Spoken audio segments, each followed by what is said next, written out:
కేంద్ర ప్రభుత్వం ఎట్టకేలకు దేశవ్యాప్తంగా కులగణనకి ఒప్పుకున్నట్టుగా మొన్న బీజేపీ మంత్రి ప్రకటించడం జరిగింది. చాలా సంతోషం. ఇప్పటికైనా మీకు జ్ఞానోదయం అయింది. ఇప్పటికైనా బీజేపీ పార్టీ కులగణనకి అంగీకరించింది. దీన్ని కాంగ్రెస్ పార్టీ స్వాగతిస్తుంది. నిజానికి ఇది సాధ్యం అయ్యింది అంటే దానికి కారణం రాహుల్ గాంధీ గారు.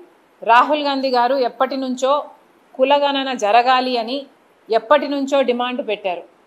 మన దేశంలో ఏ కులానికి సంబంధించి ఎవరు ఏ ఆర్థిక పరిస్థితుల్లో ఉన్నారో తెలియకపోతే వారికి న్యాయం చేయటం అసాధ్యం. కాబట్టి కులగణన అనేది తప్పనిసరి.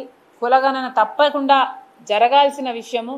అది చేసిన తర్వాత ఆ కులగణన డేటా ప్రకారము రిజర్వేషన్లు కూడా ఆల్టరేషన్ అయితే ఆల్టరేషను, లేకపోతే పరిమితి పెంచాల్సి ఉంటే పెంచాలి అన్న విషయాన్ని కూడా రాహుల్ గాంధీ గారు అనేక సందర్భాలలో డిమాండ్ చేయడం జరిగింది. ఈరోజు బీజేపీ పార్టీ తల వంచి కులగణనకి అంగీకరించింది అంటే దానికి కారణం రాహుల్ గాంధీ గారు చేసిన పోరాటం. ఈ క్రెడిట్ మొత్తము పూర్తిగా కాంగ్రెస్ పార్టీకే చెందుతుంది, ఎవరు అవునన్నా ఎవరు కాదన్నా.